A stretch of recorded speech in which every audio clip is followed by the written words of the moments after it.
Thanks, Camila.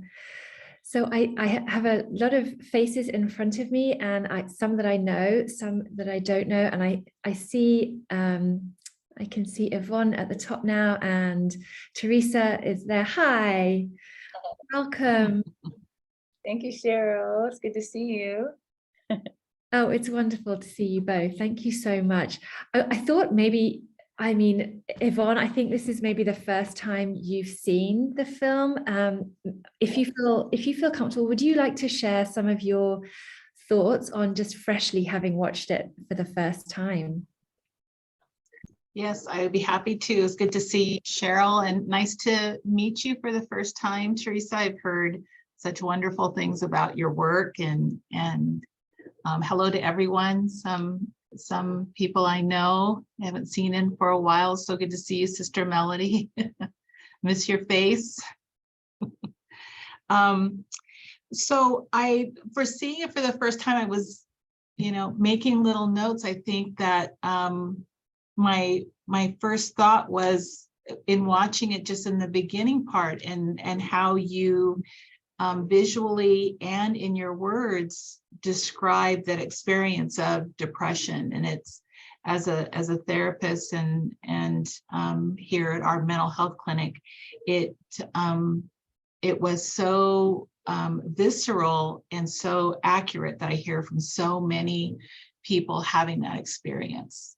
That is so hard for sometimes our loved ones and people around us and even other professionals to understand.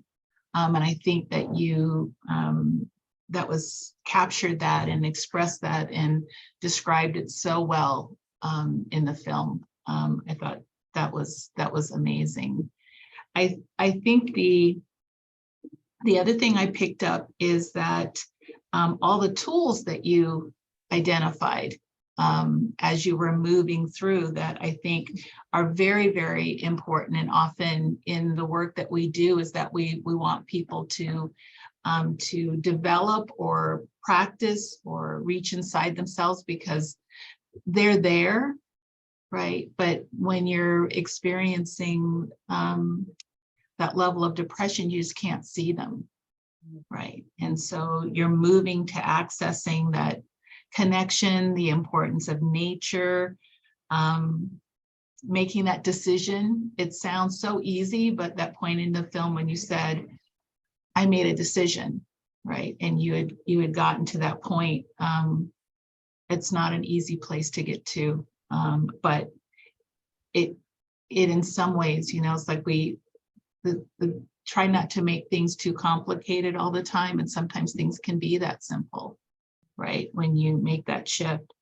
I think that the tool that I heard you use is thinking about your children and your child as grounding you, right? There's an expression that says our children are our meditation, and they truly are. And when you can interact with your child or just be quiet in a space with them, because they're in present time, right? And being in present time is such an important practice, right, for all of us. And then I think the last one was when you talked about self-talk, and then the visuals of using your self-talk, so we could actually see you doing self-talk is so powerful, and something that it's not just only the self-talk, but then saying the positive things, right? I can do this, and simply saying I can do this, right? I'm going to do this in a certain way, or not today, or today is going to be a good day, period, right? And that's a tool that we talk about in mental health and healing and wellness. And, also the last thing I'll say, and let everyone else talk, is the weaving in of the cultural aspects for us as African women was very, very important. Pulling on those cultural values, our experiences, but our history and our relationships with other African women. I always say Dr. Joy DeGruy talks about our life experiences as African people, and that even though we've been through so much historically, perpetually in this environment, right, as Africans, that she talks about some of our adaptations that we've made are not helpful anymore. And she talks about pulling the poison out of the cookie, right, and being able to reflect on what's not useful anymore, what's causing us harm, but also validating the profound experiences and our culture that have carried us through so far and will continue to strengthen and connect us. So, and I saw all of those things in the film. So amazing job, sister. This is well done. And I think it'll help so many of our sisters. Thank you. First time I've live and fresh. I'm sorry, can you all hear an echo? Is everything okay on your end? It's a little echo. I don't know if it's. Yeah, thank you so much, Sister Yvonne. I really, really appreciate your words. Very affirming. Oftentimes when I re-listen to the narrative, which before Cheryl and I co-hosted the premiere, which was a year ago, last Saturday, actually, Cheryl, so happy anniversary to us. I had narrated the film 2 weeks before I let it out. So I don't have a film background, but I knew that it needed a backbone, and I needed to make room for ancestral wisdom to come through me, because I'm totally tapped into my purpose. So everything needed was going to be provided if I could just continue to say yes. So thank you for your beautiful words. I appreciate you.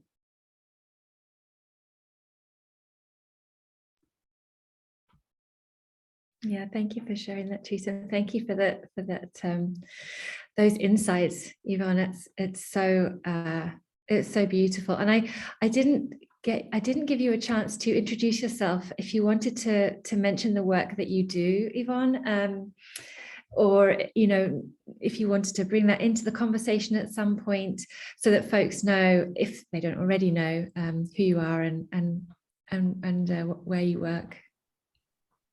Oh, sure. I am I'm a social worker, a licensed clinical social worker, and one of the founders and the executive director of Ujima. And from the very beginning, it was the South Bay Association of Black Social Workers. We came together to create a counseling social support center that was African-centered, so that all of our intervention strategies and responses came from and out of our cultural center, our understanding of problems and issues, and also of what wellness is and what health is. And it's always, because we live in this extremely toxic environment to African people, the advocacy piece is really important. So advocating for our people in the various areas, if it's their school or medical needs or accessing mental health, that has been part of the mental health services. And then we have school services, work with African youth in high schools. In 4 high schools, we have pull-out classes on African history, communication with each other, healthy relationships. And we do Ujima camp every year for the youth. And we also have a collaboration with Roots. We do Ubuntu Wellness. And so right now I can hear the drumming classes going on. So we bring African people together for drumming or dance or open mic or sister groups to come again. As Sister Teresa said, that important thing about connection and being together and sitting together is relationship is central to our culture. We're relational people, relating, sitting with each other, seeing each other, right? I mean, just sitting and looking at each other in the eye or nodding down on the street, right? Saying hello is vital to our wellness. And so we make that a really important part of the activities that we do.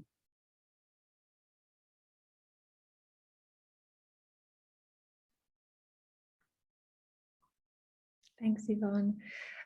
As I'm watching the film too, I'm picking up on the huge theme of community, friendship, sisterhood, family, which almost has to take the place of, you know, traditional psychotherapy, or, you know, social services that are often out of reach.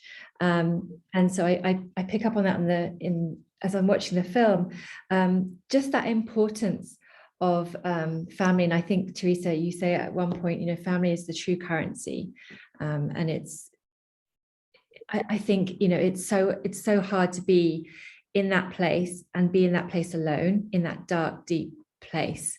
I wonder if you could speak to more of that. And also I wanted just to acknowledge, you know, sharing your work with us, Teresa. There's so much vulnerability. You know, you give us such a raw, you know, part of you, and you know, you're entrusting that to us. And so, you know, for me, I wanted to say another thank you for the gratitude of that vulnerability, and considering, you know, when we know about the stigma and shame associated with mental health, that's a huge piece that always stands out for me as well. Yeah, I think I'll kind of work my way backwards through a few things that you shared. The vulnerability piece, you know, when you go through a spiritual death, you realize how temporary the body is. You know, to experience death while still being physically alive, it really deepens every aspect of what we call this thing life. It brings brand new meaning to everything. But it also gave me control. I needed the fortification for the journey that I have right now.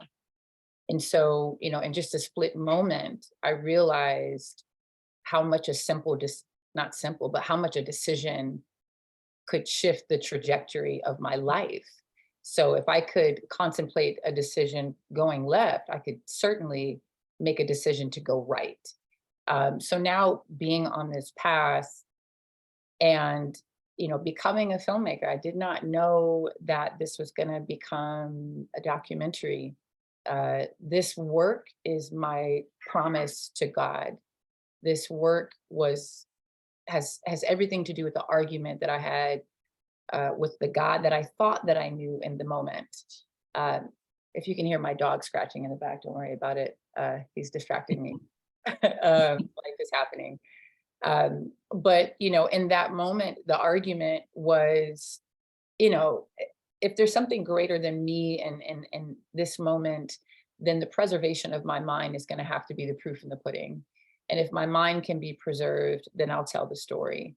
So I love that above all, I've been able to keep my word to myself and to God, truly.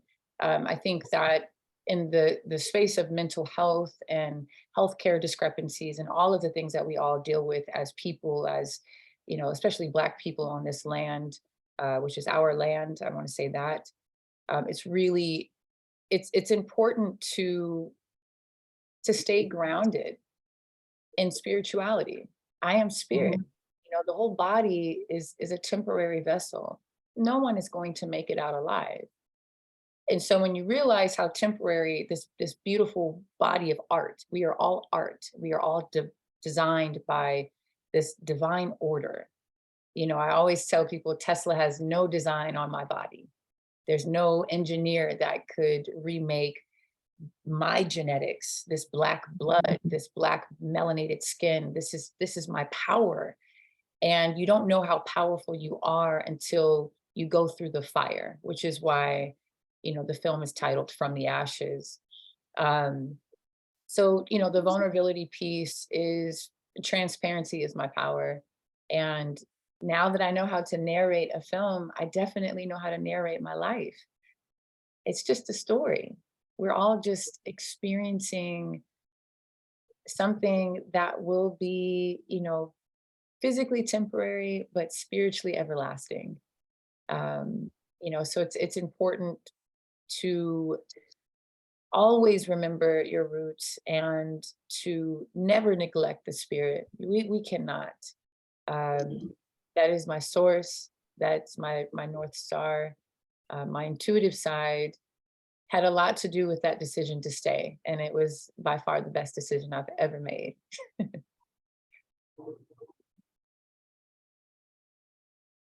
I believe you did ask a question at the very beginning, and I think I may have lost it.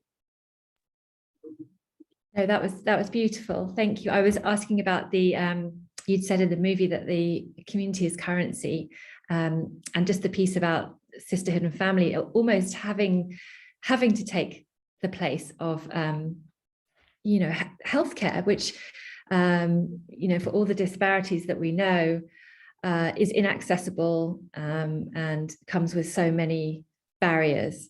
And so, yeah, I wondered if you could speak more on that and share more about what it was in the film, because I know at some point we saw you with a group of women. We obviously saw you with Aaliyah, and those things were, we could tell that the tone of the film changes, and it's very much this light love that you bring into it. Yeah, I love that we can focus on that for just a moment. Community is the original healthcare.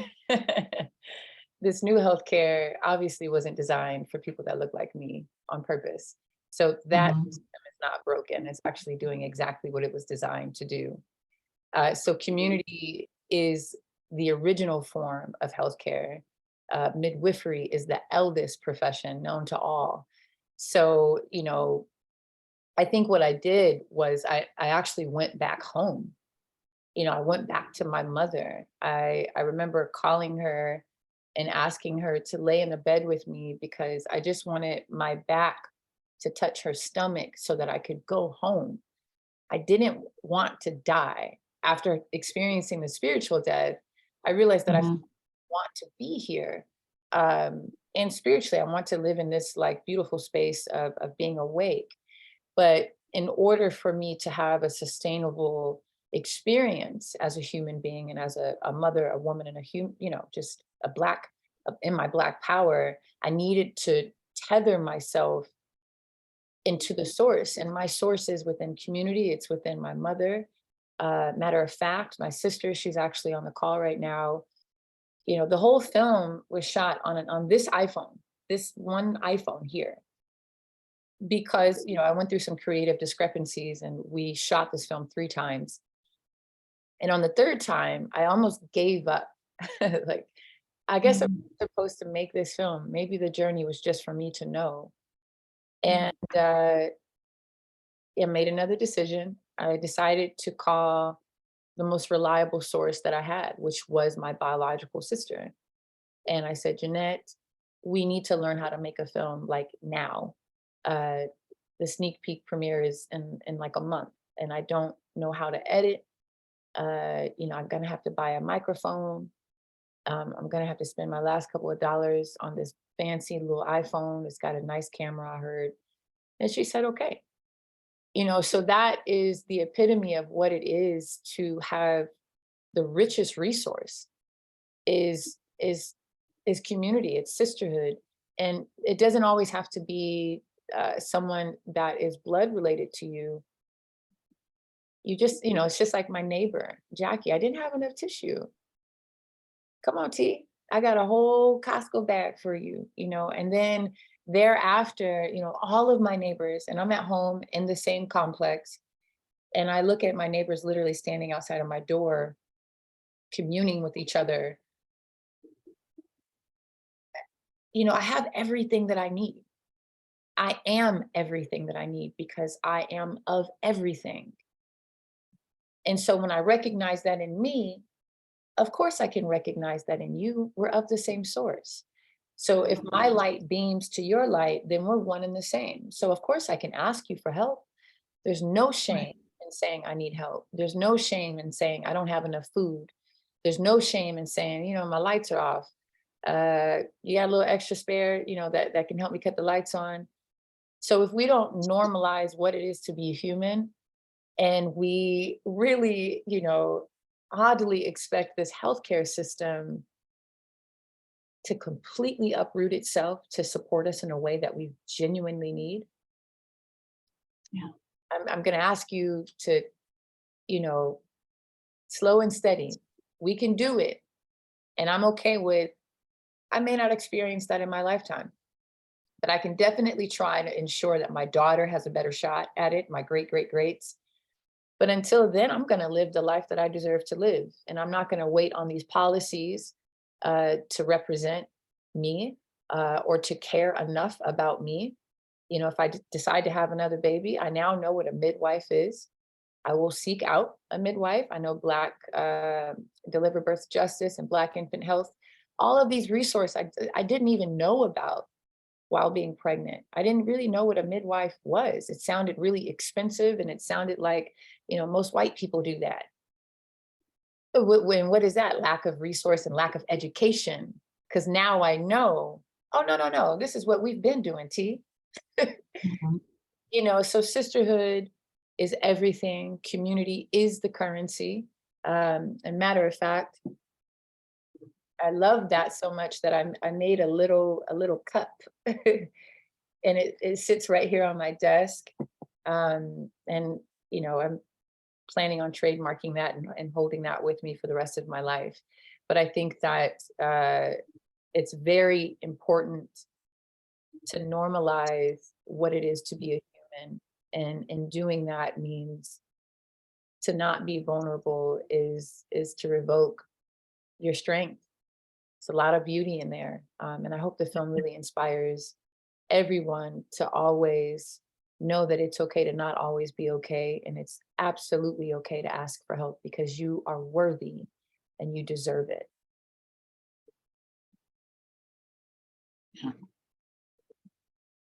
A couple of things that you just said, I mean, again, talking about community and connection.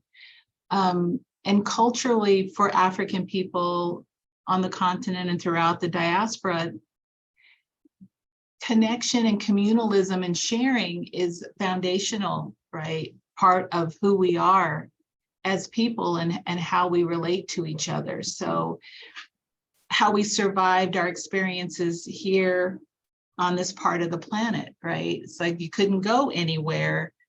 You couldn't just travel and go to a restaurant or hotel, but you would find your way to where African people were living and knock on a door, and they would have food for you and a place to stay, right? So didn't need to know you, right? And so with connecting and somehow, I think in order to try to reflect capitalism, European American culture, we moved to this individualism and isolation, right? Because capitalism, it's not my quote, but capitalism has individuates us, right? Separates us, and has no and commodifies us and has no vested interest in social justice.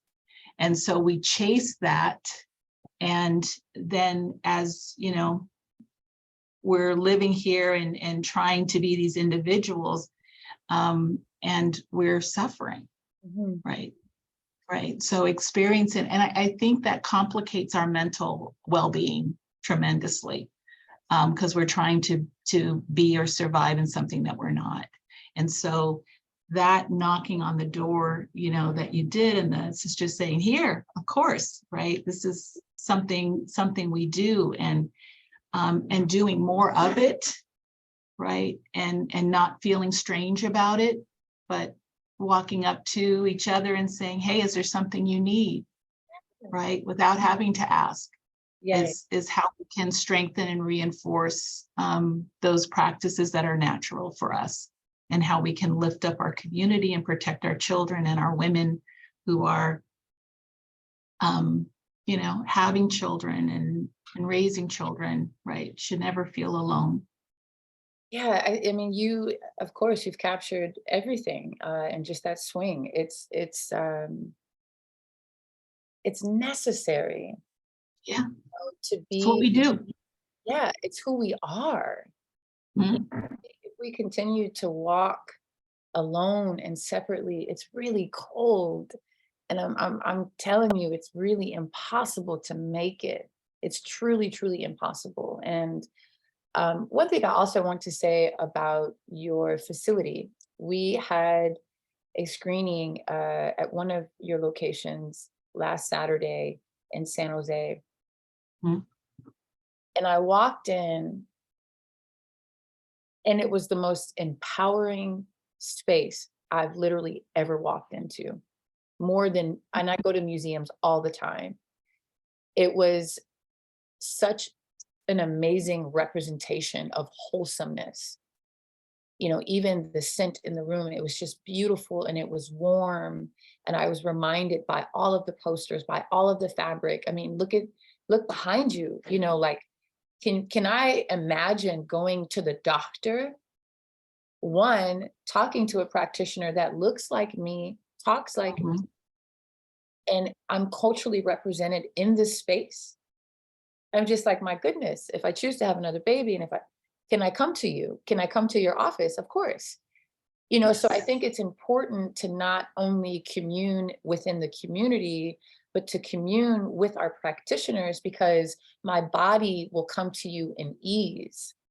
I don't have Mhm. code. I can comfortably tell you I can't breastfeed my baby because there's so much stress on me. And I feel like I'm having a mental health crisis, actually. I will tell you this because I won't be afraid that you're going to take my baby from me. Mhm. Remember, when you have Black women of color coming into the belly of the beast, which is the healthcare system, it is so essential for us to be culturally represented in all spaces, because the moment I don't feel comfortable, I am going to suffer more. And my baby will suffer more. My milk is going to dry up, which is exactly what happened. And I'll also tell you that my OB was Black, but it didn't matter. She had that white coat on. Mhm. And the facility didn't look like me. I'm a first time mom. I'm kind of aware of the data of what it is to be a Black mommy going in to give birth. I'm like, am I going to make it? Are they going to make me have a C-section? So you think about the cultural representation within the system. We definitely have it in the community. We need to strengthen that and go back home and keep each other. We need to hold each other, but we also need that in the healthcare system. And I'm here to tell you that, you know, after leaving our screening on Saturday out of your facility, I mean, it was just like, I didn't know where I was. I didn't know if I was really in America. I really truly didn't. It was the warmest space that, you know, I actually had to leave Camila, and I walked around by myself, and I didn't even realize that this is where doctors work out of. And I was like, oh my goodness, they have a bed over there. Like, okay, you guys see patients. This patients come here. You know, so just to circle it back into the film, I'm here to fortify the data. That's all that I'm doing. And this is ancient pain, just Mhm. packaged with a nice little iPhone and a few edits and a microphone. But we've been telling this story since the beginning of time, at least the beginning of this country, you know. So I want to encourage everyone. I know we have a call to action later, but I'm moved to say it now. Pick this film up. I will never let it go beyond us. This is not going to go to some mass distribution. I've spoken with Oprah's team. I've met Ava DuVernay. This is not Hollywood. This is a truth.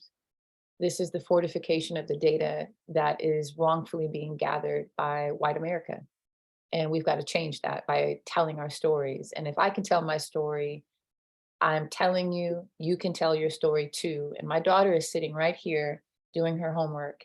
And it's very important that she pays attention to this because I'm a historian. I'm making a history book for her. I'm Mhm. not going to rely on the system. I'm not going to rely on the publication of our stories by others. No, I will continue to tell this story, and it is our responsibility to continue to tell all of our stories. So I'm really grateful for the space. I'm grateful for my vulnerability, um, and I plan to be doing this work for the rest of my life. So yeah, this is good. This is really good, Miss Yvonne. Ashe, thank you. Thank you so much. I'm was so glad to hear this, such an important thing that this be and a space that African people come into and feel Mhm. um, held, acknowledged, validated, and safe. Mhm. So, thank you, sister, and thank you so much for your work. Um, I co-sign on everything that you said so far. It's so needed, so needed. I talked to so many women who have a similar experience. So I think what you've captured on film will be so helpful and so healing for so many. Thank you. What Yeah. what is your input? Like, I also want to note that if you go to my medical records, there's no indication of any mental health crisis. There's no indication that I was not able to breastfeed my baby after her being 6 weeks old. So what's the actual protocol? What's the follow-up protocol after giving birth to a baby? And say this mommy doesn't have a midwife or a doula. Should my doctor have followed up with me to check in? What are the proper questions to not just check on the baby, but to also inquire on the well-being of the mother? Because that was the real issue for me. Of course, I'm a mom. I want you to focus on my baby. And we have this, mommies do it all the time. We forget to think about ourselves. But who is there to think of us when we don't have the capacity to remember ourselves in that process? And because I'm not working in a hospital or with doctors necessarily directly, my understanding is that if they are, number one, let me not comment on it. I think that any need, because mental health is a specialty service, if you're seeing your patient and you're assessing for other needs they will have, making a referral or connection to, whether you were having an issue with your foot and they're sending you a podiatrist, they would send you for mental health services. But that's been really difficult. And I know even here with mental health services is transferring somebody to a mental health service or getting a doctor to send somebody. We get almost, I would say, no referrals, whether somebody is pregnant and just delivered, no referrals from doctors. Mm, mm, That almost never happens. With us being here with Roots, but in this clinic together, that was the whole point of the reception area being shared, and so that we can walk back and forth. And if they have somebody that needs mental health, or we're having someone that needs physical care, that we just walk right over there and get them connected. But I will tell you, we get I could probably count on, in 30 years, maybe count on one hand how many referrals we've ever gotten from a medical doctor. yeah, that's a really strong point to make right now. And I think that is But the glitch that needs to be openly discussed. Out of 30 years, that's ludicrous. That shouldn't be the case. Because I mean, is it one in every three? Or I can't keep up with the data. It's been shifting so much, especially because of COVID. Um, but I think the goal for me is to challenge whomever is creating the metrics to collect Mhm. data, to tell the story. The metrics are the problem. And the metrics have been gathered from a particular pool of bodies, and it's not inclusive. And so the film, a huge component as to why it was made was to put it in the face of those that are designing the metrics so that we can actually, because data is designed to tell a story. And there's only so much more of the data that we can afford at this point. So I think that it's also important to continue to have these community conversations. But I'm also at the point, I went to Washington with 2020 Moms, and that was a great experience. And it really inspired me to stay engaged in political spaces. Mhm. So if we're not engaging in political spaces, there's two things that we can always do. It's like the yin and the yang. The yang is going to be to get up there on Capitol Hill, to advocate for what is right, to be a part of the conversations of those that are writing the policies. That's kind of like, just busting the door down. But the yin, until that happens, again, we have to be there for each other within the community, because Lord knows when they're actually going to make real change. Hopefully soon, though. I think that it probably, your point illustrates why there's Black Infant Health, right? Or those kind of organizations, because we will get referrals through them. Oh, wow. Right. So you have a need for something, a service like Black Infant Health, because the other things aren't happening. But one thing that again, the cultural aspect is that Westerners gain knowledge through counting and measuring. They count and measure everything. So I've got lots of reports back here with wonderful graphs about the needs of African people and the disparities and why Black Infant Health even exists, right? Because of the outcomes, right? Infant mortality for African babies. And so we have the information, we have the reports, they've counted and measured this ad nauseum, but the behavior hasn't changed. And so they come up with screening tools, and I saw in the chat, yeah, there's screening tools, but if you don't care about the people and the women that are in front of you, you have no interest in African women flourishing or their families, let alone surviving, then it doesn't matter how many times you counted or how many tools you have. You're not going to behave in a way, you're not going to practice in a way that makes sure and ensures that they have everything they need. Mm-hmm. That physician is not looking you, clinic, it's a depression, mental illness, being unwell, mentally, emotionally is not it's a clinical diagnosis. I can't do a blood test and tell you're depressed. Right. But as a clinician, I can see it in your face, right? There's things that we're observing that this person is struggling emotionally, spiritually, right? And that we want to offer them something. But if you are not connected or in these systems of white supremacy, there's not seeing us in that way. So I don't care how many tools you have, you're not going to assist that person if you don't have an understanding, a deep understanding and a willingness to change your behavior, change your attitudes. Yeah, and I'll tell you, there's a part of that kind of depletes my optimism, because that's asking America to not be America.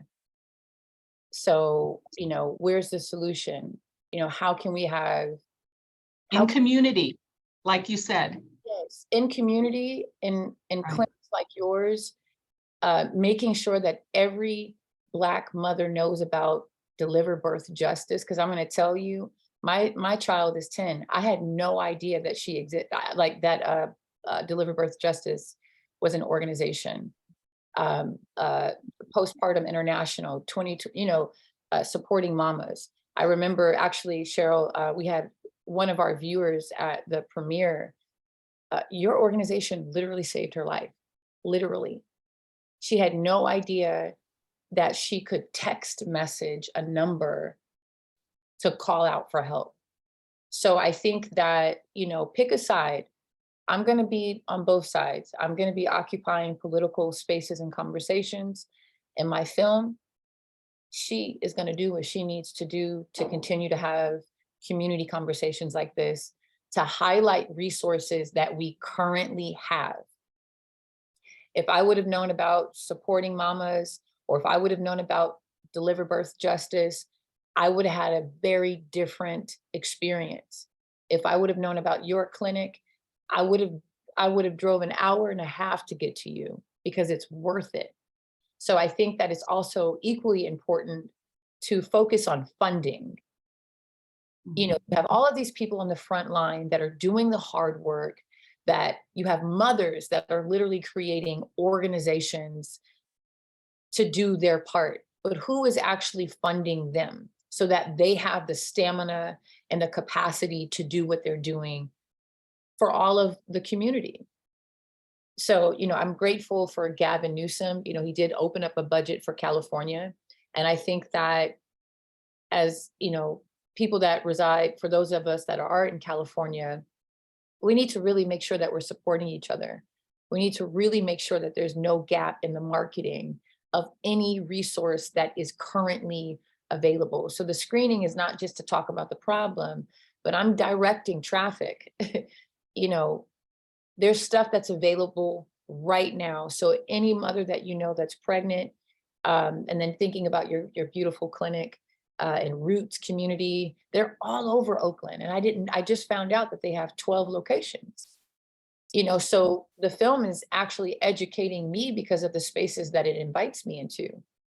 So, I know that after tonight, I'm positive that there's going to be an email spread that has a list of resources, hotlines, warm lines, phone numbers that you can text if you're having a mental health crisis.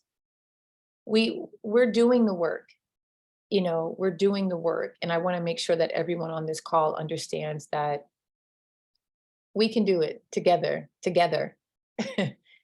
Even organizations like, I love that supporting mamas and deliver birth justice, you guys are in unison, because I think that capitalism has also perpetuated competition, where it's like, I'm doing this better than you. No, there is no room for that. It's either you're here to serve or you're not. And I think this is the best representation of what that looks like. And I love the diversity on this call, because I'm also going to say that the world, it's going to take mothers. I'm just say it. It's not going to be a political stance. It's how are we at home, and who are we raising, and how are we raising them together? And that's Black mamas and white mamas. Obviously, there's one group that's suffering more than the other. And that's very clear as day. We cannot overlook that. However, if we continue to link arms, mother to mother, we're changing the world by just making sure that we're raising wholesome babies. My child is the greatest investment. You are the greatest investment I have ever made in my life. And leaving my job when you were 4 years old was the best thing that I've ever done in my life. And being on welfare and having my EBT card and making that sacrifice wasn't fair. It was not fair.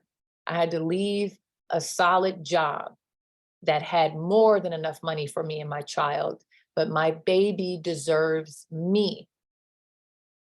I'm grateful for the money to have afforded the nanny. I get it. I'm super grateful, but I gave birth to her. I'm her mother. I deserve the right to have time off when I need it after giving birth. She deserves me and I deserve her. And so now, our story is making the world a better place. I'm grateful for her life, and I'm really grateful for mine as well. Well said. Yeah, thank you. And I'm so reluctant to interrupt in this conversation because I'm enjoying, as I'm sure everybody is, listening to you both. I did want to move on if we can, just to see if we had any questions. We're going to go slightly over. I don't think anybody minds, to be honest. I could listen to you both talk all evening. But if anyone has questions, feel free if you want to raise your hand, or and then go for it. Sister Michaela, I see your hand. Go ahead and unmute. Hi, thank you. Thank you for sharing. My spouse told me about this call and I said I had to hop on. Please forgive my dogs in the background. But I was wondering, I'm curious if there's a way that we can access the video again, because I would love to watch this with my mom and with my aunts who raised me as second mothers. This is something that I feel would be healing for all of us. Yes, Miss Mack, I think what you just did was manifest my next screening partner somewhere on this call. So I independently distribute my own film. This is how I eat. This is how I was able to get off of welfare. So I lease the license to organizations that can afford to screen the film so that it can always be viewed free of charge to the general public. So right now I'm doing a lot of work with Alameda County, Santa Clara County, supporting mamas. Will always have access to this film, so stay in touch with them. And Miss Yvonne, I think there's some work for us to do too. I think that's going to manifest in the very near future. But for a direct like access to the next screening, if you go to my website, which is fromtheashes.media, I post all of the events that are held virtually or in person. I also want to shout out halo.org. That is an organization based out of Sacramento. We do have a few more screenings that are going to be happening virtually and also in person. And halo.org is also partnering. We are now partnered with my women's retreat, where we have 12 women for 12 months at a time. We're at full capacity right now, but I ask you to stay in touch. So every year we get another group of 12 sisters that need support, whether it be food, finances, space to commune and have conversation. Ms. Doris is the founder of halo.org, and she's even offering free therapy to all women that are a part of our beautiful 12-month cohort. So if you stay in touch with the website, I guarantee you that I will always keep you up to date. And yeah, it'll get to you. I don't make it available outside of this setting because I'd never want it to be viewed without a conversation to follow. But thank you for joining tonight. Thank you, Camila. Thank you. Thank you. And Miss Martine, go ahead. Thank you, Michaela. Thank you so much. Teresa, this was so awesome. I am so honored to be your friend. I am so honored to have access to watch this screening. Thank you for providing the information to me, and our relationship just 2 months ago. Just meeting you at the 2020 Moms is just so awesome, and I want to continue to keep our relationship going. I'm a home birth midwife. I'm a doula. I'm a childbirth educator. My website is Amina Sacred Birth Keeper, and I have been posting throughout the screening comments and resources and stuff like that. My thesis was the liberation of Black women through having resources for Black families. So I have a resource guide. You can go to my webpage and find the resource guide, and you're welcome to it. Resources is key for us. I made it specifically for Sacramento and the Bay Area, focused mainly on providers Black providers in our community. So Thank you. any other resources? Yeah, this is so awesome, and I'm glad you're doing what you're doing. The whole thing, she talked about all the tools you can have, but if the tools are not really being implemented, you're just collecting data sitting on the shelf. There's no follow through to make anyone accountable to making sure no one slips through the cracks or that a mom is actually being diagnosed. So we got so many women who are misdiagnosed. And during this time, as you have a baby, you lose a lot of blood if you have a C-section. So that's going to bring your whole health and well-being down. So that's going to cause you to go into depression with being anemic, not getting enough sleep because you got to be up every other hour to nurse your baby. It's so many things. Back in the day, we had a grandma in every house. Yes, yes, yes. And when we had a baby, we had a tribe, a sisterhood right there. You didn't have to worry about washing clothes. You could go take a shower and take a nap, and grandma would put that baby up on her big boobs, and the baby would go to sleep while you took your bath, while you ate your lunch. I mean, we're so far away from this, and all we have is each other. Like you mentioned, sisterhood. I came from a very, very strong sisterhood, and we have to instill this for those who don't know what sisterhood is. Yes. So I appreciate you bringing that up, and I just wanted to reinforce that, and thank you again. Also, please put your website in the chat. Okay, I will. Call, Okay. the service that you provide. Please use this space in the chat to drop your website. I usually copy and paste every single chat, every virtual screening. So I would love to keep up with you. And we have to promote each other. We have to support each other.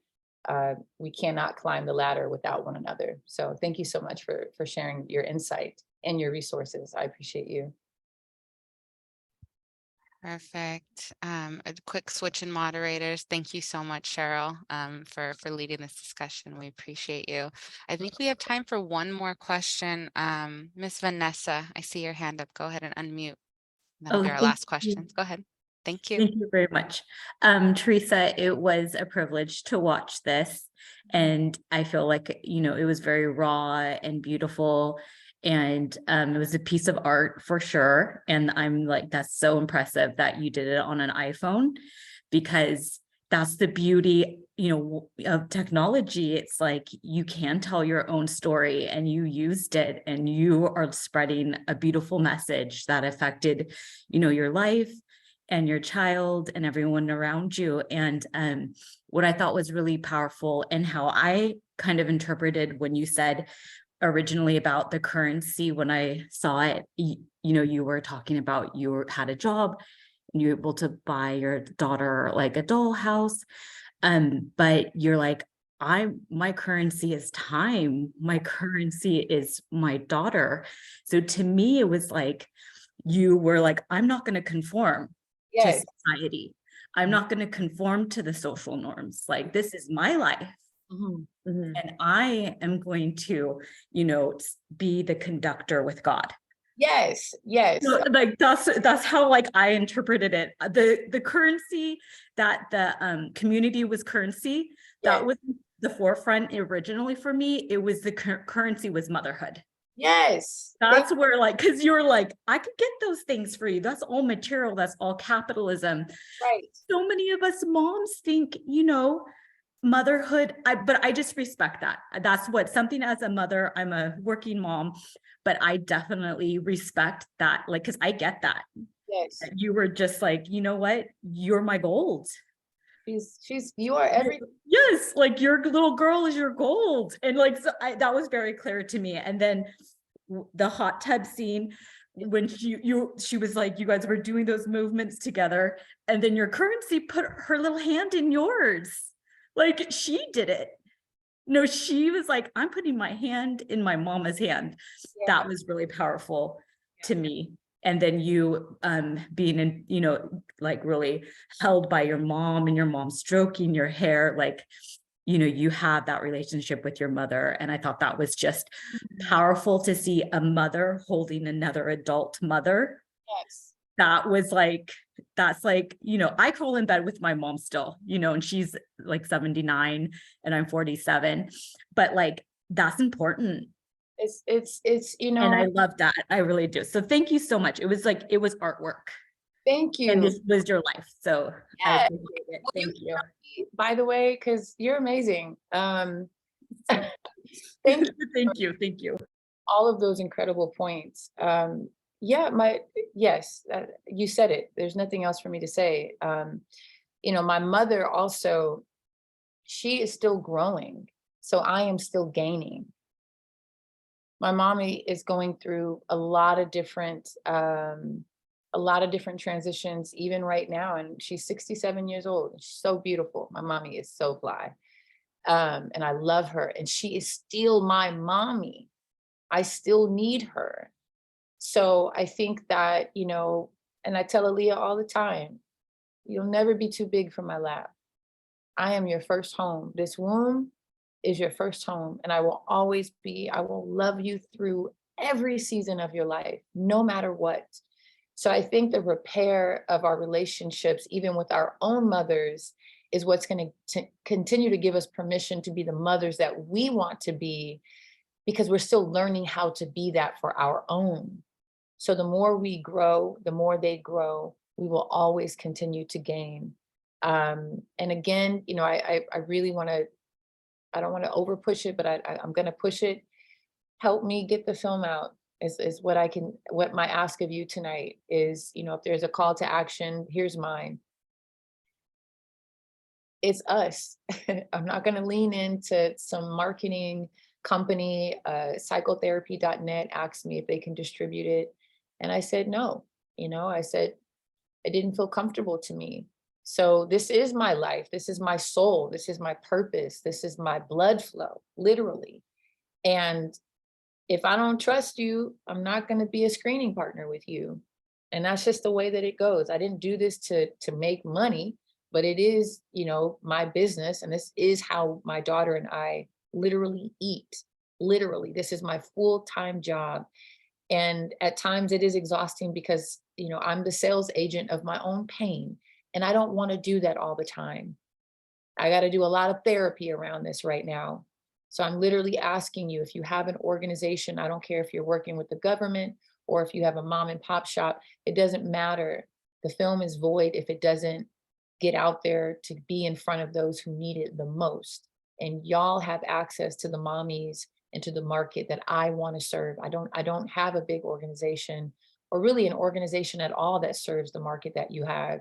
So I'm asking you, if you feel moved or inclined to host a screening, the answer is yes. If you are here tonight, please contact me through my website and let's be in touch and let's keep spreading the truth and let's keep healing and growing and sharing all of these beautiful resources. So thank you so much for your time. And everybody is so beautiful. I know some people have a mask on, but you, I can see your eyes and you're so beautiful, and it's good to commune with you tonight. Wonderful. Cold, no, but I think you can help me facilitate that. If you're asking, then it must be something that we should do together, because that's definitely a market that needs to be served. And the women that are incarcerated, I'm tired of them being overlooked. It's you know, there's a whole nother conversation that has to be had. This film hits so many different markets that if you feel inclined to get it this way, I'm asking you to be the midwife to this body of work and to get it to where it belongs.